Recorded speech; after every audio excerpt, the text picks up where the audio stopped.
The Duke of Ravenscar had come to take back a debt, and the boy who crossed the hall to fetch the master's gloves had his eyes, the same storm gray, the same faint quarrel of the brow, and for the length of one held breath, the most feared man in 3 counties could not move.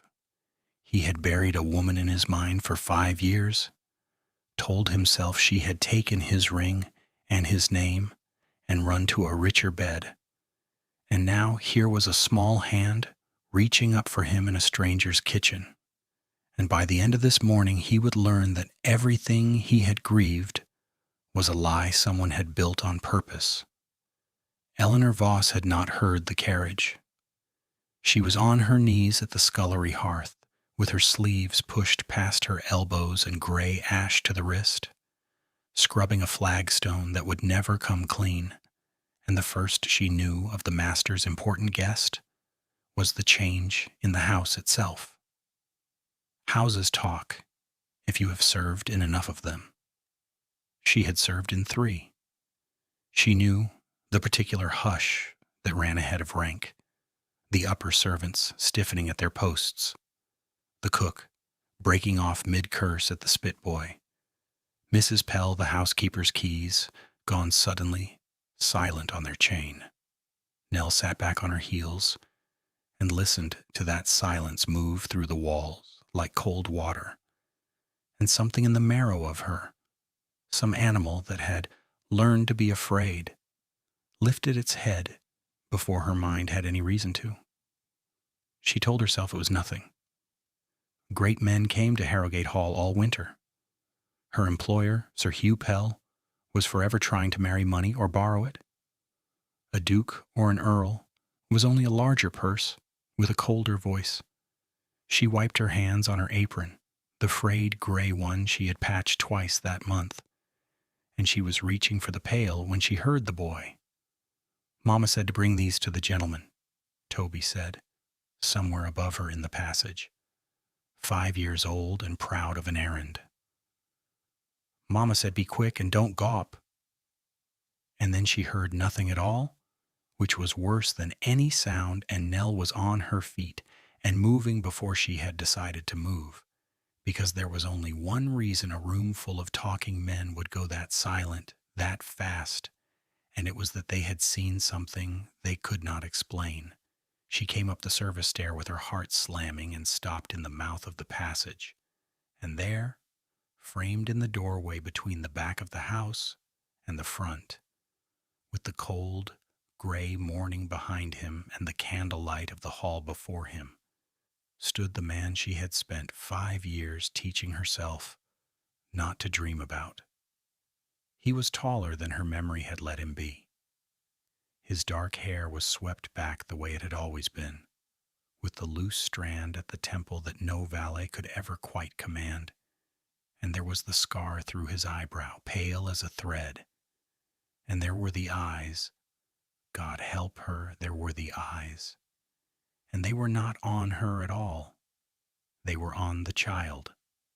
Theron Ashcombe, 8th Duke of Ravenscar, was looking down at a small boy in a too-big jacket, who was holding up a pair of fine kid gloves with both hands. And the Duke's face had gone the color of tallow. Toby looked up at the tall stranger with the open, fearless curiosity of a child who had never been taught to be small. And the stranger looked back at him as a man looks into a mirror he did not know was there. Nell did not breathe. She had imagined this meeting in 1,000 shapes over 5 years, and never once in any of them had she stood frozen against a wall in a borrowed apron while the truth she had carried like a stone walked itself out into the light without her leave. If some part of you still believes the overlooked person is the one worth choosing, the ruined one, the one in the patched apron, the one the whole grand room would dismiss without a second glance, then stay with me and take a moment to subscribe, because that is the only kind of love story I tell on this channel. And Eleanor's is about to turn on exactly that. The woman scrubbing the floor is the heroine here, not the lady in silk. She always is. So settle in with her, because what she has hidden in that cold attic for 5 years is about to come apart. And what comes out of the wreckage is not the disgrace everyone in that hall expects. "What is your name?" the Duke said to the boy. It was not quite a question.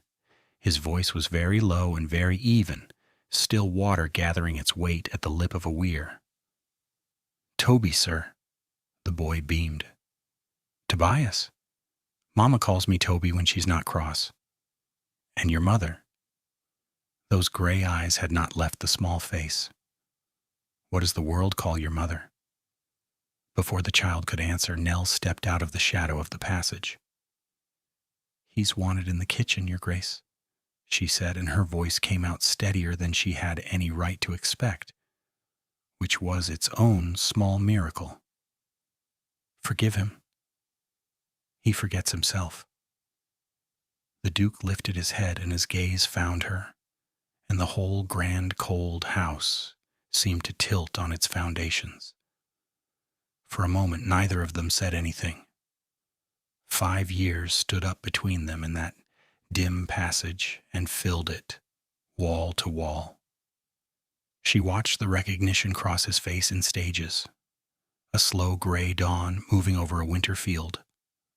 First disbelief, then a terrible dawning certainty, then something that might have been rage or might have been grief, and was, she would think later, almost certainly both. His hand had closed around the silver head of his cane. On his smallest finger, where it had always been, the heavy gold signet ring of his house caught the light, the raven crest worn smooth at the edges by 300 years of Ashcombe hands. She knew that ring better than she knew her own face. She had held its twin once, wrapped in a square of gray cloth at the bottom of her workbox, and on the hardest nights, she still unfolded it and let the candle find the raven before she folded it away again. "Leave us," the Duke said. He did not say it to her. He said it to the hall, to the hovering footman and the white-faced butler and Sir Hugh Pell, who had come bustling out of the morning room with his greeting half-formed on his lips, and now stood blinking like a man who had walked into the wrong play. "All of you, now." They went. One did not argue with that voice. In 30 seconds the grand hall of Harrogate emptied of everyone but the Duke of Ravenscar, the scullery maid who had once been a gentleman's daughter, and the small boy between them who had no idea at all that he had just changed the course of 2 lives by carrying a pair of gloves 20 feet across a stone floor. "Toby," Nell said. Her voice did not shake. She had got very good over 5 years at not letting her voice shake. "Take the gloves to Mrs. Pell and stay in the warm kitchen. I'll come for you directly." The boy looked from his mother to the tall man and back, sensing something the way children always sense the weather of a room, and for a moment she thought he might balk. Then he nodded solemn and trotted off down the passage, and the small sound of his shoes on the stone was the loudest thing in the world. When he was gone, the Duke turned the full force of those gray eyes on her, and Nell understood that the worst conversation of her life was about to begin, and that there was nowhere in the cold house to hide from it. "You will explain," the Duke said, "how a child with my eyes comes to be carrying my gloves in a house I have never entered owned by a man I came here to ruin." "I serve in this house," Nell said. "I scrub its floors. I do not owe you the rest of it. You owe me a great deal more than that." He came toward her then, one slow step, and she made herself hold her ground, though every nerve in her body sang at her to run. He stopped an arm's length away, close enough that she could see the muscle leap in his jaw, close enough that she could smell the cold and the horses, and underneath, the faint cedar that 5 years had not been long enough to make her forget. "I looked for you," he said, and the evenness cracked just slightly, just at the edge. "Do you understand that for the better part of a year, I had men in 3 countries looking for you, and they came back and told me you had married a merchant in Lisbon and did not wish to be found. And I believed them, Eleanor, because the alternative, that you would do what you did and then simply disappear, was easier to live with than the truth I am beginning to see in front of me." Nell felt the floor go strange beneath her feet. "Married," she said, "in Lisbon. It is what your cousin told me." His mouth twisted on the word cousin. Edmund Voss. He was most sympathetic. He sat in my study and drank my brandy and told me, man to man, that you had used me for what you could get and gone abroad to spend it. He even brought a letter. The Duke's eyes searched her face now, and the rage in them was changing, shifting, draining toward something that frightened her far more. "A letter in your hand, Eleanor, refusing me, telling me you regretted the whole affair and wished me joy of my title and never to write again." "I never wrote you any letter." The words came out of her cracked and small. Theron, I wrote you 40 letters, and not one of them was answered. I waited at the cold window where you left me your ring. I waited until I had nothing left to wait with." The use of his name landed between them like something dropped from a great height. For 5 years she had not said it aloud to a living soul. "You're telling me," he said slowly, "that you did not refuse me." "I am telling you," Nell said, and now her voice did shake, at last, after all those years of practice, "that I have been refused everything.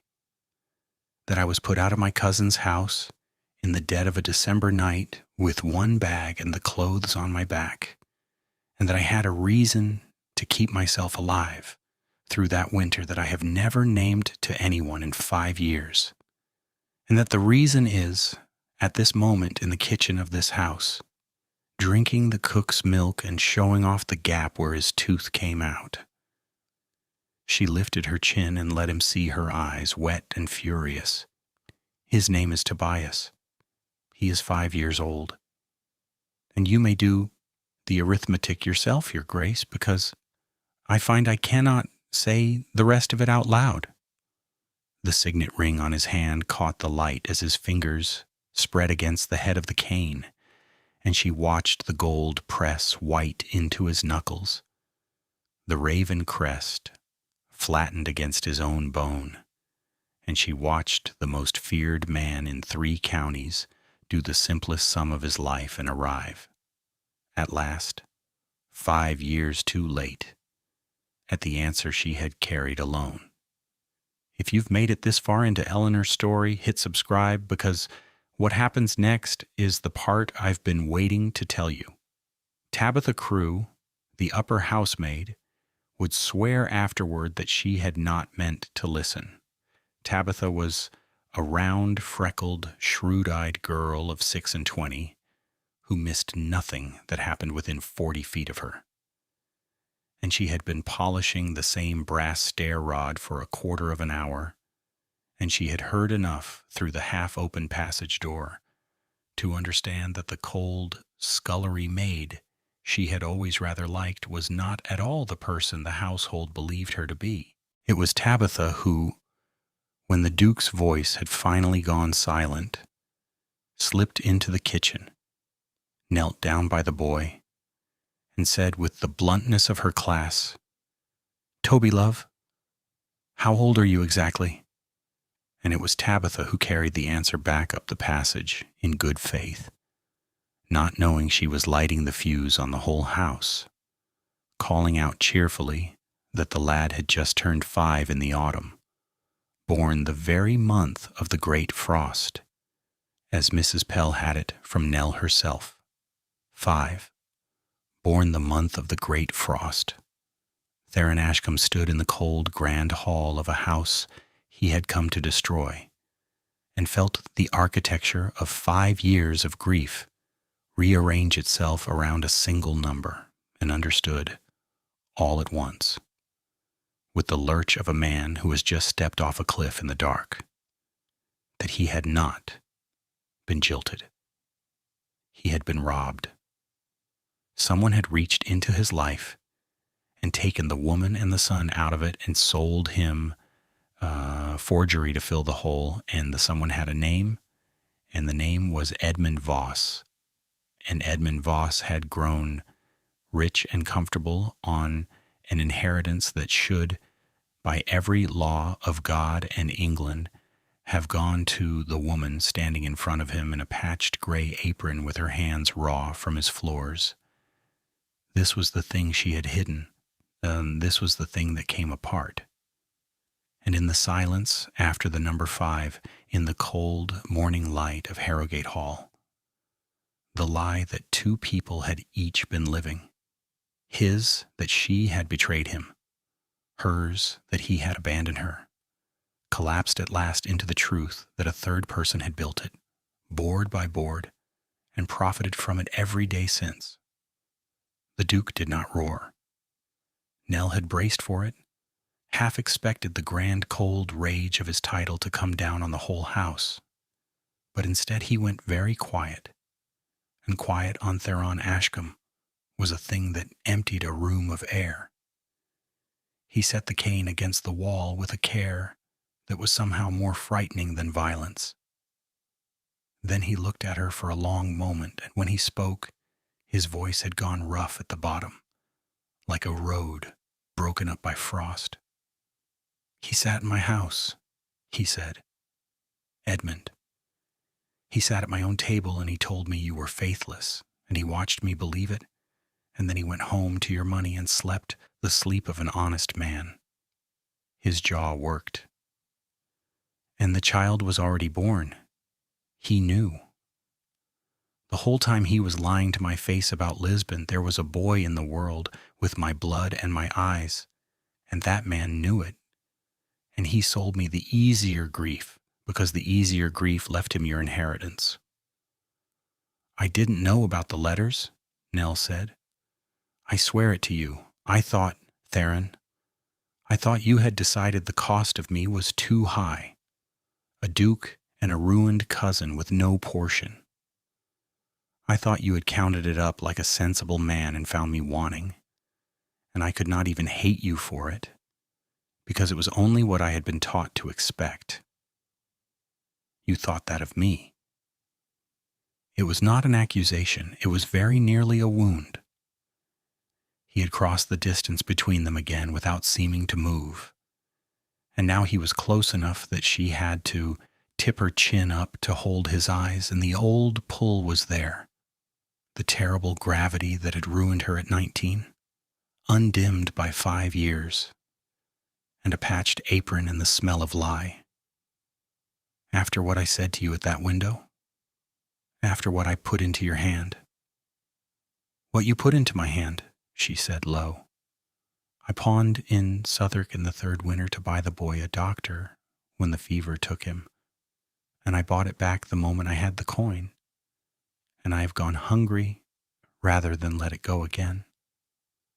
Her voice cracked clean across.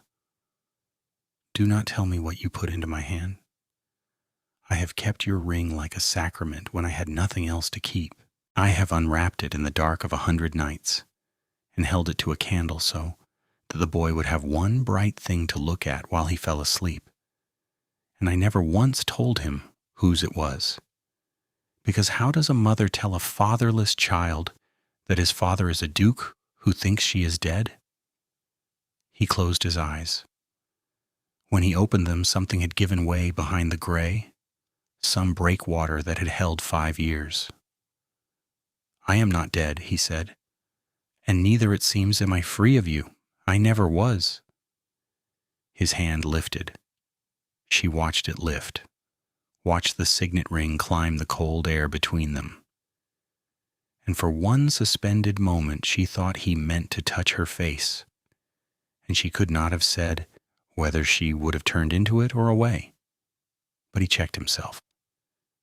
A duke doesn't maul a maid in a stranger's hall, not even when the maid is the mother of his son, not even when 5 years of grief are pulling his hand toward her like a tide. He let it fall. "Where is your room?" he said instead. "I would not have this conversation where Sir Hugh Pell can listen at the keyhole and decide what it is worth to him." So she took him up the back stairs, the Duke of Ravenscar, climbing a servant's stair in his black velvet and antique gold, ducking the low beam, his polished boots loud on the bare wood, to the little whitewashed attic under the eaves where she had slept for 2 years on a narrow bed with the boy curled against the wall. It shamed her, the smallness of it, the washstand with its cracked basin, the single dormer that let in the cold blue afternoon. And then she was angry at herself for the shame, because she had kept a child alive in this room, fed and clothed and laughing, and there was no shame in that.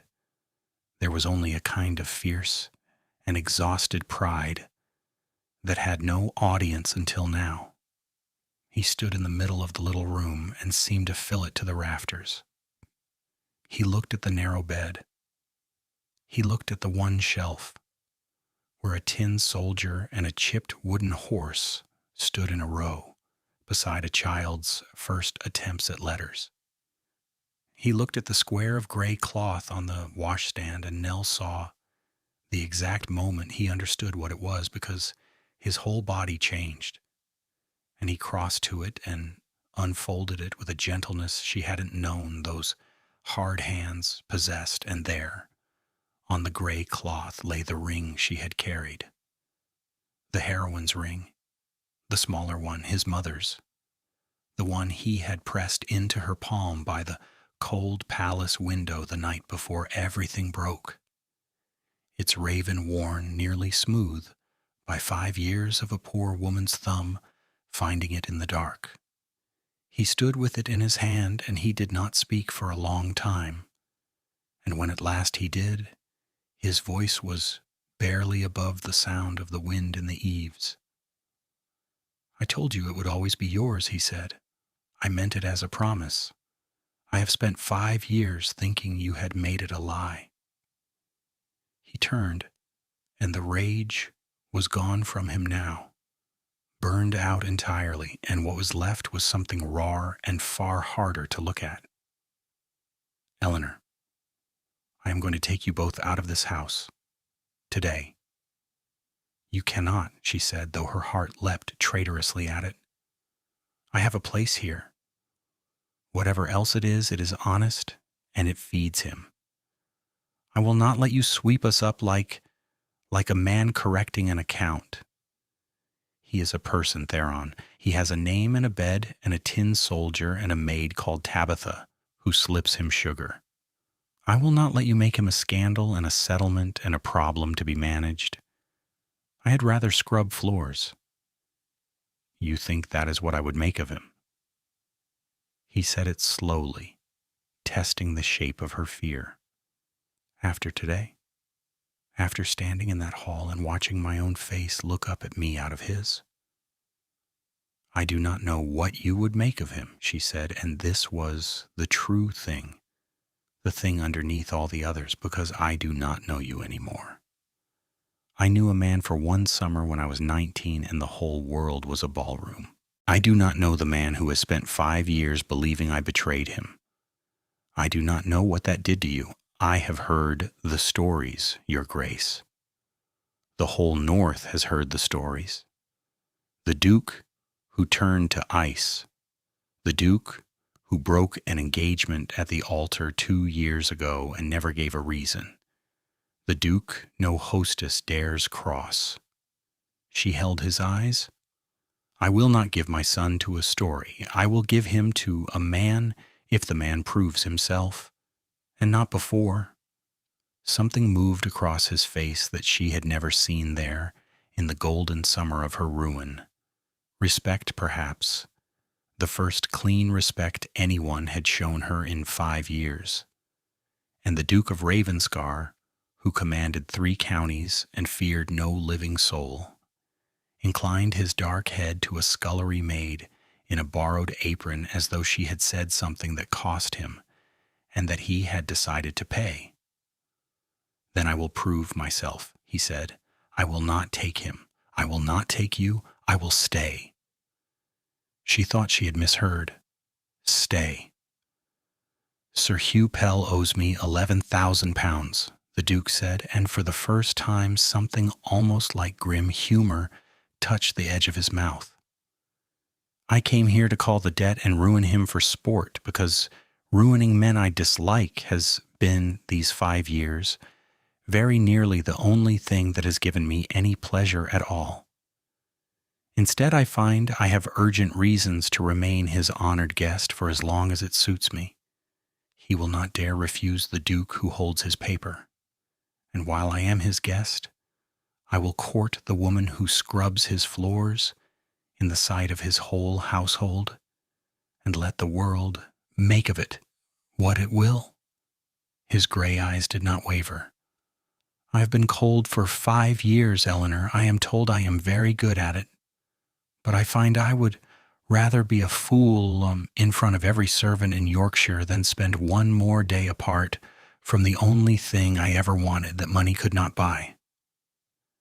And that, more than the rage, more than the grief, more than the signet ring, lying on the gray cloth between them, was the thing that undid her, because it was reckless and arrogant and entirely his, and it was the boy she had loved, at 19 speaking out of the hard mouth of the man he had become, and Nell Voss, who had not wept in front of another living soul in 5 years, had to turn to the cold dormer window and press her knuckles to her mouth and breathe, until she could trust herself to face him again. He kept his word, which she hadn't entirely expected. The Duke of Ravenscar didn't leave Harrogate Hall. Instead, he sent his carriage back to Ravenscar empty, but for a letter to his steward, and he installed himself in the best guest chamber, and he turned the rhythm of the whole house upside down by the simple fact of staying. Sir Hugh Pell, who had begun the day expecting to be ruined, and now found himself host to a duke who showed no inclination to call in £11,000, became so frantic with hope and confusion that he could scarcely sit at his own table. And in the strange new weather of the house, a thing began to grow that Nell had long ago decided she had no further use for: a courtship. It was the strangest courtship in the history of Yorkshire, and the servants' hall could speak of nothing else. The Duke would come down to the kitchen on some flimsy pretext, to ask Mrs. Pell about a sauce, to inspect a hinge, and he would find a way to be wherever Nell was working, and he would stand with his arms folded in his fine coat among the copper pots and simply talk to her, low and even, while she kneaded bread or turned a spit, as though a duke conversing with a scullery maid for an hour at a stretch were the most ordinary thing in the world. He did not touch her. He was scrupulous about that, almost painfully so, after the near thing in the attic. But he learned her again. He learned the new, harder shape of her, the woman the soft girl had been hammered into. And Nell, guarded, braced, certain it would end the moment some grand obligation called him north, found herself, against every instinct she had spent 5 years sharpening, beginning to thaw. And then there was the boy. The Duke was careful with Toby, far more careful than she had braced for. He did not announce himself. He did not sweep the child up and call him son. He simply made himself, over the slow gray days, a fixture the boy could approach or not as the boy chose. A tall, quiet presence, who happened to know how a tin soldier ought to stand a siege, who happened to be repairing a leather strap exactly when a 5-year-old wandered by, who answered a child's endless questions with a gravity that delighted the child precisely because it took him seriously. Nell watched it happen from doorways, with her heart in her throat. She watched the boy who had never had a father learn without being told the word that there was a man in the house who would always, always answer when he spoke. And one gray afternoon she came into the little parlor off the kitchen and found the two of them on the worn carpet, the Duke folded down to a child's height, with all his grandeur set aside, and Toby's small fingers were reaching for the bright thing on the stranger's hand, the raven, the worn gold, the way the boy reached for everything that gleamed, not knowing that he was reaching for his own name. And the Duke had gone utterly still and let the small hand close over the signet ring of his house, as if the boy had every right to it in the world, which, Nell thought, standing frozen in the doorway, with her hand pressed to the frame, he did. He did have every right to it in the world. That was the whole unbearable truth of it. But Edmund Voss was not a man who let a fortune walk out of his hands without a fight. And Edmund Voss had a friend in Yorkshire. Her name was Lady Cassandra Marrow, and she arrived at Harrogate 4 days later in a coach, with her own crest on the door, having heard, for the North hears everything, that the Duke of Ravenscar had gone strangely to ground at a minor baronet's house, and was behaving in a manner no one could account for. Lady Cassandra was 47, tall and angular and handsome in the cold, expensive way of a woman who has spent a fortune defeating her own age, with ash-blonde hair drawn up into an architecture of pearl pins and pale gray eyes that missed nothing and forgave less. She was the woman the Duke had been meant to marry 2 years before. She was the woman he had left standing at the altar rail with no explanation because Nell understood it now, watching the two of them in the gilded drawing room. From her place by the door, with a coal scuttle in her hands, he had stood there in his wedding clothes and found he could not say the words to a woman who was not the one he had lost, even believing the one he had lost was faithless and gone. Lady Cassandra had not forgiven that. Lady Cassandra had come to Harrogate to discover what had finally thawed the man who had humiliated her. And when she discovered that it was a red-haired scullery maid with a bastard child, for so the world would name the boy whatever the truth, her cold, handsome face did something that Nell, who had learned to read faces the way other people read print, knew to be far more dangerous than open fury. Lady Cassandra smiled. She smiled and she set down her ivory fan and she said, in a voice pitched to Carrie, that of course she understood completely that men of great rank had always amused themselves so, and that she was certain his Grace would settle a generous sum on the girl and the bye-blow, and put the unpleasantness quietly behind him, as gentlemen did. "You will not speak of them," the Duke said. The temperature of the room dropped 20 degrees. Either of them, in that way or any other. "My dear Ravenscar," Lady Cassandra's smile did not waver. "I speak of them with the greatest charity. It is the world that will not be charitable. You know what they will say.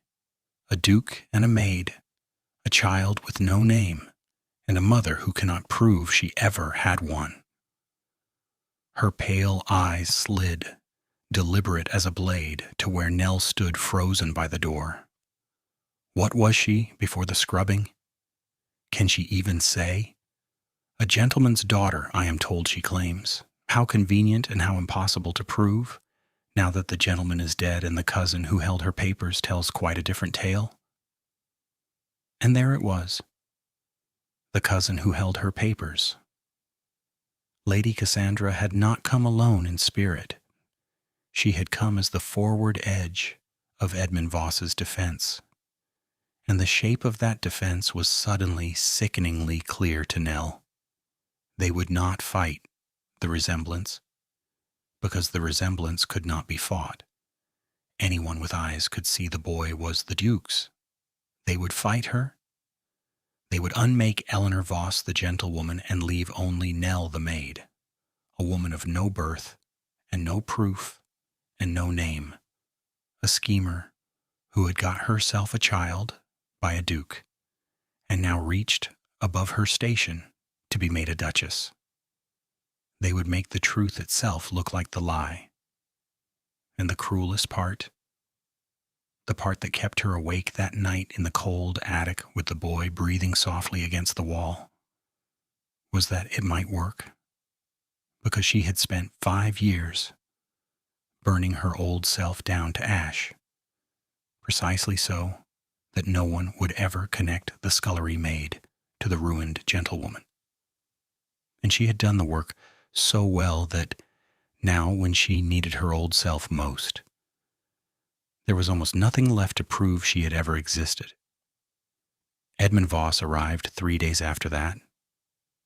He came in a bottle green coat with 2 bright brass buttons and a yellow waistcoat that strained at its seams. A soft-built young man of 24, with thinning sandy hair and a weak receding chin and pale watery eyes that would not hold a steady gaze. And he came armed with documents. He had grown comfortable on her inheritance. Nell could see 5 years of it in the set of his shoulders, the rings on his soft fingers, the quizzing glass he affected on a ribbon. And he meant to keep it. He sat in Sir Hugh Pell's drawing room and laid out his papers on the table with the fussy care of a man who has rehearsed. And he explained in a reedy voice that climbed when he was frightened that his unfortunate cousin Eleanor had always been unstable, prone to fancies, that the family had been forced to put her out for her own good after a scandal too painful to name, that he had no notion she had borne a child, but that, knowing her history, he could not, in conscience, vouch that she even knew the father, and that the resemblance the household spoke of was surely the kind of thing overwrought women and excitable servants persuaded themselves into seeing. It was monstrous, and it was clever. And Nell, summoned to stand before them all in her patched gray dress like a prisoner before a bench, felt the old, familiar despair rise up to drown her. The despair of the powerless, who know the truth and know that the truth is not enough, that the truth has never once in the history of the world been enough on its own, that it must be armed and witnessed and paid for, and that she had nothing to arm it with. She looked at the Duke. He was standing by the cold marble fireplace with his face like a closed door, and for one terrible moment she could not read him at all. And the old fear whispered that this was where he counted the cost again and found her wanting, that no man of his rank could stand against a coordinated unmaking like this, that he would do the sensible thing, the ducal thing, settle a sum and ride north and leave her to the wolves with a heavy purse and a broken heart. She had survived that fear in imagination 1,000 times. She was not sure she could survive it, in fact. Then she made herself stop looking at him for rescue, because she had not survived 5 years by waiting to be rescued, and she turned to face Edmund Voss. And she lifted her chin, and she found that under the despair there was something else, something that had been banked like a coal for 5 years, and now, with her son's whole future on the table, flared up white and clean and unafraid. "You forged my hand?" she said. Her voice rang in the gilded room. "You sat in this man's study and you sold him a letter I never wrote, refusing a marriage I would have crawled to. You turned me out pregnant in December to keep what was mine. And now you stand in a borrowed drawing room and call me unstable because the only thing more dangerous to you than a ruined woman is a ruined woman who turns out to have been telling the truth all along." She took a step toward him, and the soft young man actually flinched. "You made one mistake, Edmund. You assumed I died. You assumed the cold or the shame or the child would finish me and that you would never have to look me in the face again." She held his watery eyes until he dropped them. "I did not die. And I kept everything. It was a bluff, and it was not." She did not have the proof of the forged letter that had gone north 5 years ago into the Duke's own keeping and been presumably destroyed. But she had something. She had spent the worst winter of her life in a cold room with a newborn and a single trunk of salvaged things. And grief makes some people careless, and made her instead methodical. And she had kept every scrap that connected her to the woman she had been. Her mother's prayer book, with the family births written in the front cover in her dead father's hand. The corner of a letter in Edmund's own writing, demanding she sign away her claim. The pawnbroker's ticket from Southwark with the Ravenscar ring, described in the broker's careful Latin. And, most of all, the ring itself, his mother's ring, which no scullery maid on earth could have come by honestly, and whose match was at that moment on the Duke's own hand. She did not say all of this. She let the bluff do its work, and she watched Edmund Voss's nerve begin to crack because a guilty man cannot tell a bluff from a noose. And then she felt, rather than saw, the Duke move away from the fireplace, and the whole room turned to him. And Theron Ashcombe spoke at last, in the voice that had quieted 100 grander rooms than this one. "You brought documents," the Duke said to Edmund pleasantly, which was the most frightening thing he could possibly have done. "How fortunate! I am extremely fond of documents. I have, you see, spent the last 4 days since this lady reminded me of your existence, sending express riders to London, to a firm of solicitors my family has used for 3 generations, asking them to assemble everything that can be assembled about the late estate of her father, the disposition of her inheritance, and the precise legal path by which it came to rest in your soft hands." He let that sit. He let Edmund's florid color drain. "And I have done one thing more. I have written to the bishop and to 2 men who stood up with me at a wedding that did not happen, and to the parish where a child was christened 5 years ago this autumn under the name Tobias Voss, Mother Eleanor Voss, Father, and here the curate left a blank. Did he not, Eleanor, because you would not name me to be hunted, and so the register reads only, 'A gentleman of the North.'" His gray eyes never left Edmund. "I am going to fill in that blank with my name before witnesses. And then, Mr. Voss, you may explain to a court of law how the gentleman of the North came to be a stranger to his own son, and how a gentlewoman's entire fortune came to be yours, and we shall see which of us the law finds unstable." The silence after that was the silence of a man watching the ground open under his feet. But Edmund Voss had one card left, and being a coward, he played it as cowards always do. Not against the strong, but against the weak. He turned, quick and desperate, away from the Duke, and his watery gaze fixed on the only person in the room he still believed he could hurt. "The boy is illegitimate," he said, his voice climbing high and thin. "Say what you like. Fill in what blank you please. The child was born out of wedlock, and no register and no ducal name changes that. He will be a bastard till the day he dies, and so will every child of his, and all your London solicitors cannot wash it off him. That is what your great love has bought him, cousin. A duke for a father and bastard carved on him forever." He was shaking, sweating, but he pressed it, because it was the one true cruel thing he had, and he meant to leave it in the room like a knife. "I have ruined nothing that you did not ruin first.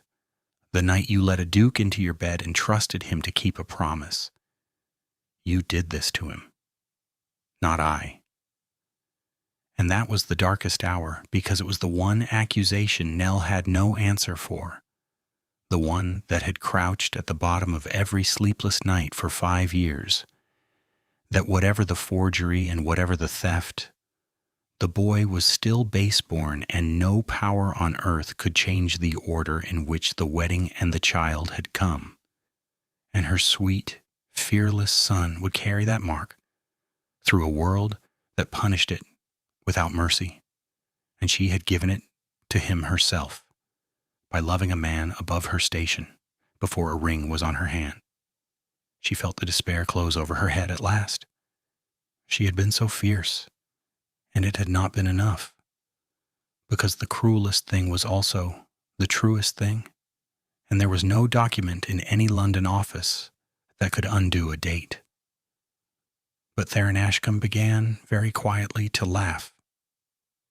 It was not a pleasant sound, and it was not unkind to her, and it stopped Edmund Voss's reedy triumph dead in his throat. The Duke crossed the room without haste, and he stood looking down at the soft, sweating young man with an expression Nell had never seen on him. Not rage, not coldness, but a kind of savage, exultant relief, as though Edmund had just walked, beaming, into the one trap from which there was no walking out. "You really do not know," the Duke said. "He never told you. Of course he never told you. He was a coward to the last, and a coward keeps his worst secret even from his own conspirators." He turned to Nell, and the gray eyes that had been a closed door were open now, blazing, and what was behind them was the boy she had loved, at 19, alive, after all, unburied at last. "Eleanor, listen to me, because I should have found a way to say this to you the first hour, and I did not, because I am a proud fool, and I was afraid you had stopped wanting to hear it." He took a breath. "That summer, before everything broke, before your cousin reached into our lives, do you remember the 3 days we were at my hunting lodge on the border, and the old minister at the kirk in the village across the line, and the thing I made you do that you called madness and laughed about and made me swear never to tell a soul until I could do it properly, before the world?" The floor went out from under Nell entirely. "Theron," she whispered. "We were married," the Duke said, and he said it to the whole gilded room, to Edmund and to Lady Cassandra and to gaping Sir Hugh Pell and to the servants frozen in the doorways. 5 years ago this past August, across the Scottish line before a minister and 2 witnesses, irregular by English custom but binding as iron in Scots law and recognized by every court in this kingdom. I have the paper. I've had it for 5 years, in the strong box at Ravenscar. The one thing I could not burn even when I believed she had left me, because to burn it would have been to admit she was gone." His voice cracked clean through, and he did not trouble to hide it. "She is not Nell the maid. She is not Eleanor Voss, the ruined cousin. She has been, since the August before your forgery, Eleanor Ashcombe, Duchess of Ravenscar. And the boy upstairs with my eyes was born, by the grace of God and the calendar, 11 months into a marriage no one in England knew existed. He is not base-born. He never was. He is my legitimate son and the heir to my whole house, and he has been so from the hour of his birth. And you, Edmund Voss?" And here the Duke's voice dropped to something very soft and very terrible. "Have spent 5 years stealing the inheritance of a duchess, forging the hand of a peeress, and casting the mother of a future duke into the snow. I do hope your solicitors are very good. You are going to need them more than any man in England." Lady Cassandra Marrow rose. She was, whatever else she was, not a fool, and she had felt the floor shift and known to her bones which way the house would fall. She gathered her ivory fan and her pearls and what remained of her cold dignity, and she looked once at Nell, at the Duchess of Ravenscar in a patched gray dress with her hands raw from another man's floors, and whatever passed behind those pale gray eyes, she did not say it. She inclined her head a precise half-inch. The courtesy one gives an equal one has decided not to fight, and she walked out of the drawing-room and out of the house and out of the story, and the crushed hothouse rose she had been holding she let fall unnoticed on the marble at the door. She was not humiliated. She was simply finally gone, and the going was its own kind of verdict. Edmund Voss didn't leave so cleanly because cowards never do. He blustered and he wept and he threatened and he appealed, by turns, to the Duke's mercy and to a family feeling he had spent 5 years betraying, and the Duke let him exhaust himself, a grass fire left to burn down to where it could be safely banked. Then Theron had him removed, not struck, not cursed, simply removed, walked to his bottle green coat and his waiting carriage, by 2 large footmen who had heard everything and were not gentle, though they were correct. The last Nell saw of her cousin was through the tall drawing-room window. A soft, diminished figure standing alone by his coach, with his papers slack in his hand and his shoulders fallen, watching the great gates of a house that was not his, understanding at last that the comfortable life he had stolen was about to be taken back from him, board by board through the slow, patient machinery of the law, and that there was no version of the coming years in which he was anything but ruined. The Duke did not go out to gloat. He did not say a single further word to the man. He simply turned his back to the window and to Edmund, and faced the only 2 people in the world he had ever wanted, and let the cousin who had stolen everything stand out there in the cold afternoon light, unwatched, which was the truest measure of how little he now mattered. And then the grand cold drawing-room was empty of everyone who had come to unmake them, and there was only the Duke and the Duchess, who had scrubbed his host's floors. With 5 years and a forged letter and a stolen fortune and a small boy's whole future settling at last into something they could both finally breathe around. He knelt to her. The Duke of Ravenscar, who knelt to no one, who had not bent his head to a living soul in 5 years, went down on one knee on the worn carpet of a borrowed parlor, and he held the heavy gold signet ring of his house out to her on his open palm, the raven facing up. "It was always yours," he said. "I told you that by the cold palace window the night before the world took you from me, and it was true then and it is true now, and I have spent 5 years too proud and too wounded and too wrong to come and prove it. Forgive me, Eleanor. Not for the kneeling, for the 5 years. I should have torn the world apart to find you, and instead I believed a coward's letter because believing it hurt less than hoping, and that is the worst thing I have ever done, and I will spend the rest of my life unsaying it, if you will let me." He looked up at her, and the most feared man in 3 counties was simply, nakedly, a man asking, "Come home, both of you. Be what you have been since that August on the border.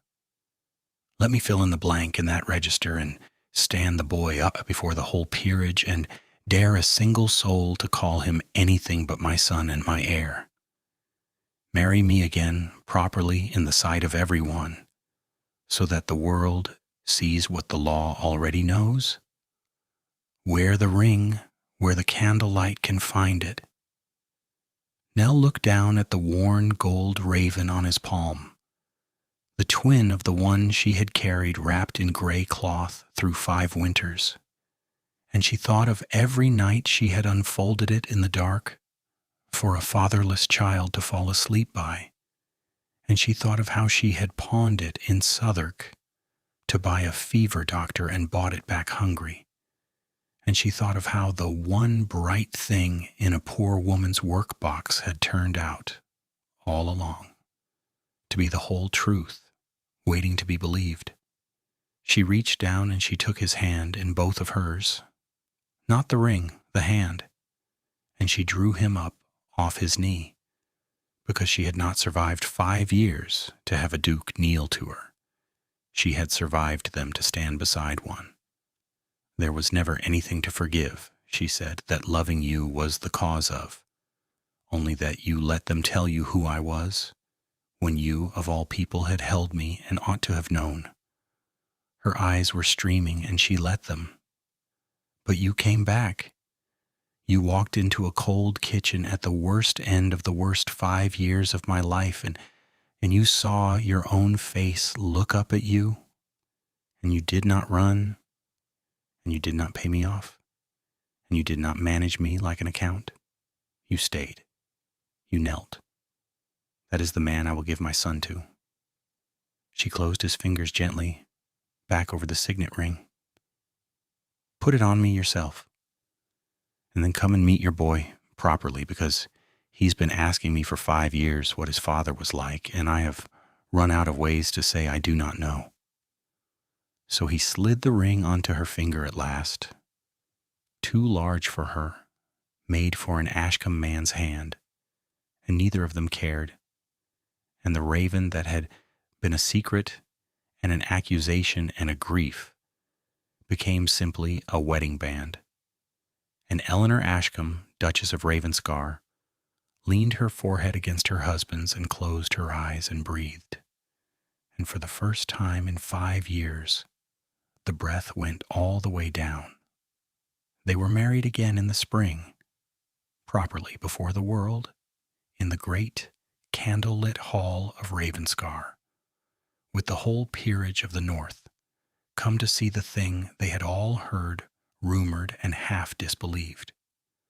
The Duke who had turned to ice, thawed, the scullery maid who had turned out to be a duchess, the bright, fearless boy with his father's storm-gray eyes who walked up the long aisle holding both their hands and stole the entire ceremony without trying.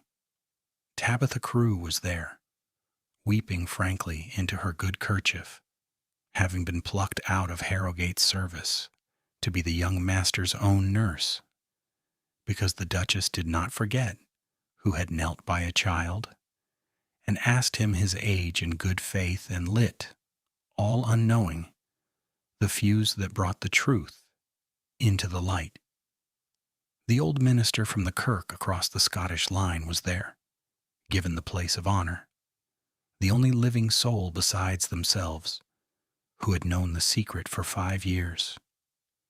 And Sir Hugh Pell was there, his £11,000 quietly forgiven as a wedding gift to the house that had, however, accidentally given the Duke back his life, a generosity that left the baronet so overcome he could not speak, which his wife privately considered the only good thing the whole affair had produced.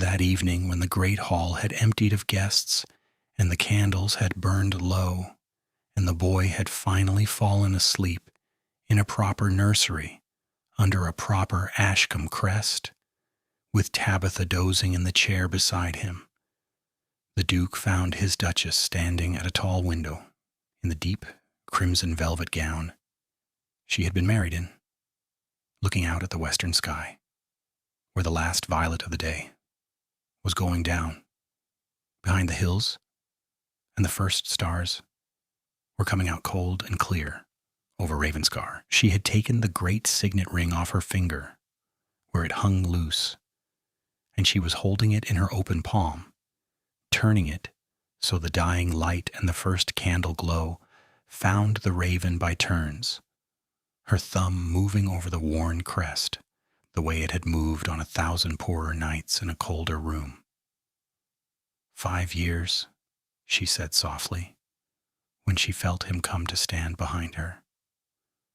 I held this thing in the dark for 5 years, and told a fatherless boy stories about a gentleman of the North, and I never once let myself believe it would end anywhere but where it began.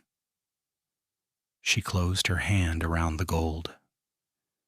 And now he is asleep in his father's house, with his own name carved over the door, and the man who stole our lives is answering for it, and I am standing at a window in a gown the color of every Christmas I never had, and I cannot make any of it feel true. Theron wrapped his arms around her from behind and set his chin against her bright hair and looked out with her at the going down of the light. It is true, he said. You made it true. I rode away from grief for 5 years and called it pride. You stayed and scrubbed floors and kept a child alive and kept my ring like a sacrament and waited for a man you had every reason to despise to grow worthy of finding you. He took her closed hand in his and gently opened it, and together they looked at the worn raven crest lying in her palm in the last of the daylight, the one bright thing that had never, through forgery and theft and 5 hard winters, stopped telling the truth. You did not need me to rescue you, Eleanor. You needed me only to come home and be brave enough to see what was already true. The rest you did alone. She leaned back against him, and the stars came out one by one over the dark hills, and the candle behind them burned warm and steady on the worn gold raven in her open hand. Some men give a woman the world and call it love. The braver ones simply come home, kneel down, and finally believe her.